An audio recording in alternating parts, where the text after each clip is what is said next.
Week 15 of the fantasy football season. Here's the top 12 kickers I'm ranking this week. Number 1, Ka'im Fairbairn of the Houston Texans. I think Fairbairn's one of the best kickers in the league. He's got unlimited range, 55, 60-yard range. This week back home, coming off a bye week as well. And this is going to be a high-scoring game, I believe, with this Texan team and the Dolphins. So we know this Dolphin team, they can't stop anyone this season. And I believe Fairbairn could go out there and be the top performer. Number 2, Chris Boswell of the Pittsburgh Steelers. It's been a great season here for Boswell, and this week it's a tougher matchup at Philadelphia, where their defense is one of the better units in the league, where we know this team, we know Pittsburgh, they got to keep points on the board to keep up with their offense as well. So Boswell, we know one of the best kickers of all time, 50-plus yards. And this week at Philadelphia, I think a few of those opportunities will be out there for Boswell in this ball game. Number 3, Cameron Dicker of the Los Angeles Chargers. Dicker, it's been a solid year, one of the best kickers of all time, percentage-wise, and this week a good matchup versus the Tampa Bay Buccaneers, where their defense really hasn't stopped anyone this season for the most part, where teams have gone up and down the field all year long. But this Los Angeles Chargers team, especially with the J.K. Dobbins injury over the last few weeks, their points per game have gone down. Their running game's pretty much been non-existent, and they've been settling for field goals, where going into last week's game, Dicker had 3 games in a row with double-digit fantasy points. Before last week,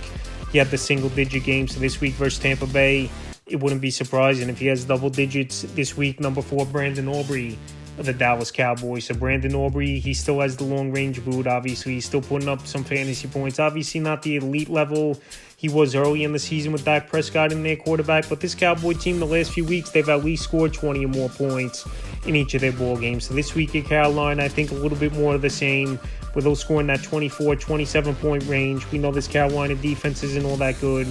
And Brandon Aubrey, his range is up to 65 yards, so they would trot him out there up to that yard mark. So I think Aubrey goes out there this week where they get a little more opportunity, obviously, in the red zone is Dallas. Number 5, Harrison Butker of the Kansas City Chiefs. I believe Butker could return this week, or Matt Wright would have been on this list.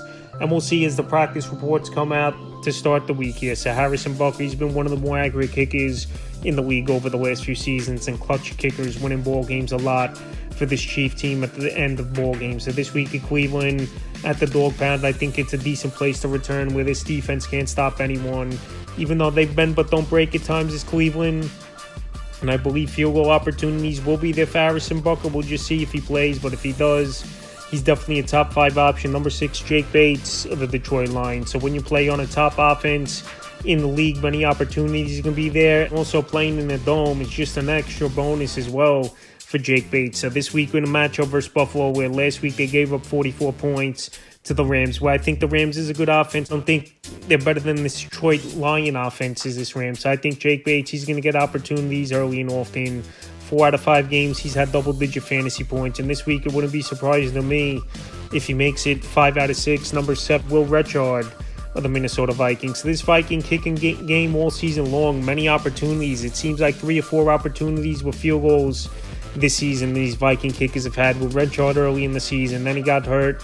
Parker Romo filled in well for him, and now Richard back is the starting kicker. So this week in a matchup with the Bears coming to town, I think opportunities will be there. Richard came back off injury last week. He looked good in that ball game, and this week we'll see if he can repeat that type of performance. Jason Sanders of the Miami Dolphins. It's been a great season here for Jason Sanders. I know his numbers on the road haven't been that good, but 4 out of 5 games, double-digit fantasy points for Sanders. So he's in a high-powered offense with this Miami Dolphin team. I believe this week this is going to be a high-scoring game between these two teams, and it wouldn't be surprising to me if he reaches double digits. Once again, number 9, Jake Moody of the San Francisco 49ers. It's an up-and-down season, no doubt about it, for Jake Moody.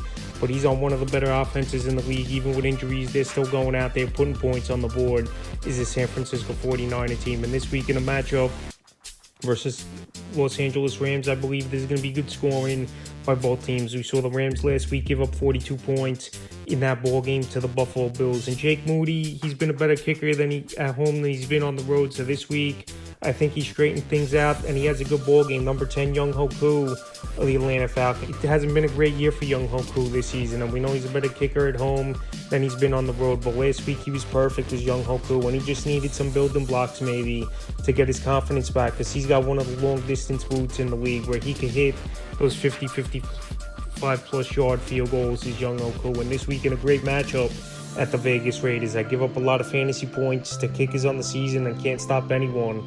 I think who goes out there once again and has a decent performance. 11, Tyler Bass to the Buffalo Bills. So Tyler Bass, it's definitely been a down year for him, no doubt about it. This season is Tyler Bass, but I still believe he could kick some good field goals. He's in one of the better offenses in all pro football this season. And this week with an indoor game, it definitely helps for Tyler Bass this week to get some opportunities. And we know 50-plus yards he's hit throughout his NFL career. But this season, a lot of kickers have struggled, no doubt about it. But in a big game at Detroit, I think Bass is going to go out there and have a good game. As long as he's not relegated to extra points, I still believe he could put up a top 12 performance in a game that we're going to see a lot of scoring from both teams, field goals, touchdowns, and all that stuff. And the 12th and final kicker I'm ranking is Justin Tucker of the Baltimore Ravens. It's been a mighty struggle for Justin Tucker, no doubt about it, this season.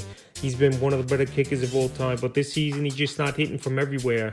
Is Tucker even 35, 40 yarders? We've seen him miss 50-plus yarders. He definitely was getting shaky over the last couple seasons, but now those short chip shots have been a problem for Tucker, no doubt about it. So this week, it's a good matchup to get back on track, coming off a bye week at the New York Giants where their defense can't stop anyone and kickers have had a lot of opportunities. So we'll see if Tucker bounces back. But like I said, all season long, he's cost the Ravens some games and he's missed a lot of field goals. So that's the top 12 kickers I'm ranking for Week 15 of the fantasy football season.